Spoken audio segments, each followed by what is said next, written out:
Lesson will solve some problems that involve simplifying a force in a couple moment system to a point, and we'll use a vector analysis.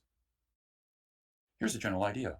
We have a force and couple moment system acting on this beam, and we want to replace it by a single resultant force and a resultant couple moment acting at some point O on the beam. The equations necessary to do this are these two vector equations. Essentially what we'll do is we'll represent each of the vectors as Cartesian vectors, add them all up, and we'll find our resultant force vector. And finally, to find the resultant couple moment at the point, we simply set that equal to the moment of all the forces around the point plus the addition of all the couple moments, as shown by this equation. In 3 dimensions, of course, you want to use the cross product when you find the moment of a force around a point. All right, with these two ideas in mind, let's go ahead and solve some problems. We'll begin with this one, where we want to simplify this force system to an equivalent resultant force and couple moment acting here at point O. So let me show you the pipe assembly again, with our resultants acting at O. Remember that once we have these resultants, the effect they caused right here at the connection will be the same effect that's caused by the two forces that act on our pipe assembly over here. To get our force resultant, of course, we have to apply this equation. So the resultant force is simply equal to this force, which we can represent as a Cartesian vector as 4j, and then we add to it the other force, which is right here. That, of course, is 2i minus 3j, and finally, plus 1k. Adding these vectors means simply adding the I, the j, and the k components. And so you can see here we simply have this one to add to this one, which gives us, of course, plus 1j. The answer is right down here for our resultant force. Now we have to apply the moment equation. There we need position vectors going from O to each one of the forces. And the ones to choose, obviously, would be these two. Now we'll apply our equation and get our result. First, we'll deal with this force.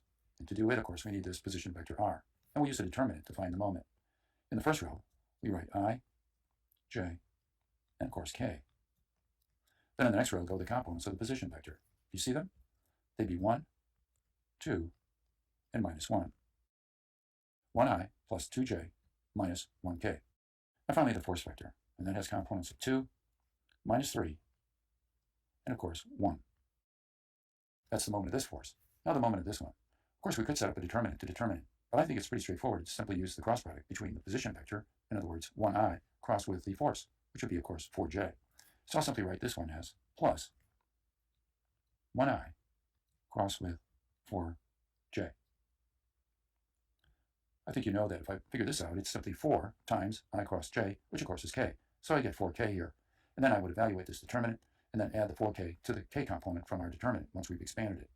When you're done doing that, and I would stop the video and expand this and do it, you'll get the result, which is shown right here. All right, now consider this one. Here we want to simplify this force and couple moment system to an equivalent resultant force and couple moment at point O. So again, we're looking for our two resultants right here at the point. And to get them, the first thing to do, of course, is to sum the forces. So we'll do that first. Considering this force, how would you express that as a Cartesian vector? Well, that'd be minus 5k, wouldn't it? So therefore, when we write our equation, we have to first write in minus 5k, and then we add to it, of course, the other force, and that's equal to minus 2i. We have plus 4j, and finally, plus 3k. Obviously, we add the k components up here, and you get minus 2k when you're done doing that, and the final result is shown right here. Now we have to sum moments around point O, and to do that, of course, we need position vectors going from O to the line of action of each of the forces. Well, actually, the only position vector to use for F2 would be the one going from O to B. But for F1, we can use a rather simple position vector. Do you see it? It looks like this, doesn't it? Because it goes to a point on the line of action of F1. Not to say we can't use a position vector going from O to A, but it has two components. It's simpler to use this one, and that's what we'll do. Here's the determinant that we'll be needing in order to find the moment of this force. So let me write in the terms for it first. First row goes I, j, k, of course. What goes in the second row? Minus 2, 2, and 3. In other words, this position vector is minus 2i plus 2j plus 3k. And finally, we put in the terms for the force. Minus 2, 4, and 3. And now, let's work out the moment of this force. That's rather simple, and we'll just simply write down the cross product of the two vectors. In other words, we have 2j crossed with minus 5k. So let me put that in.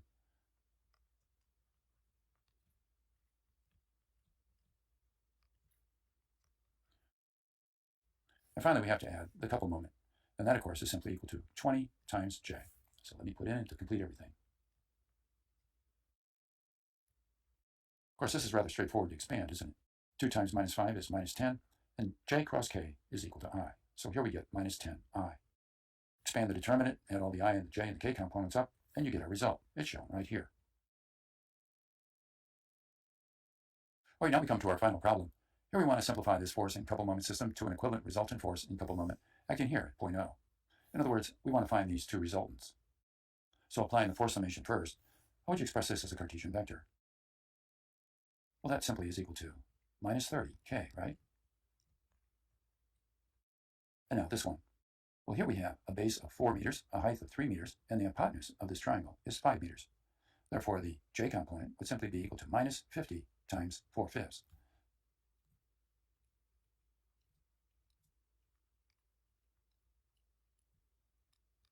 And we have the k component, and that would be equal to minus 50 times 3/5.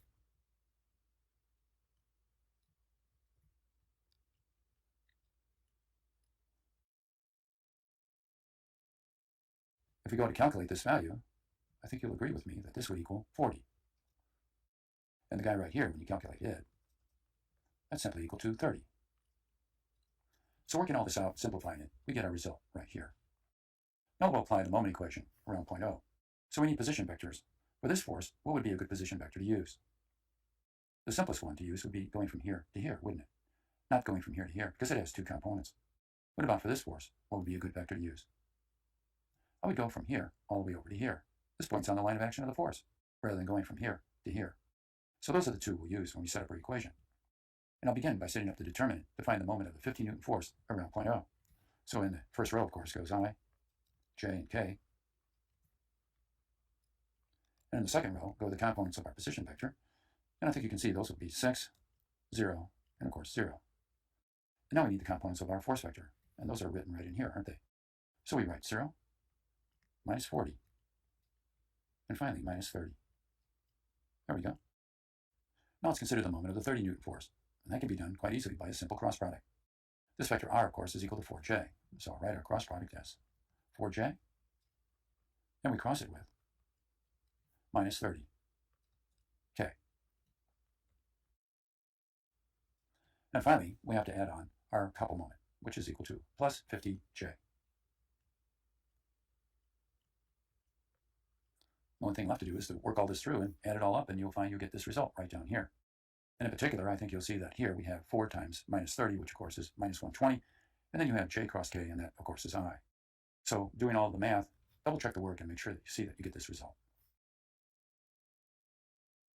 And so having completed this problem, we'll end our lesson.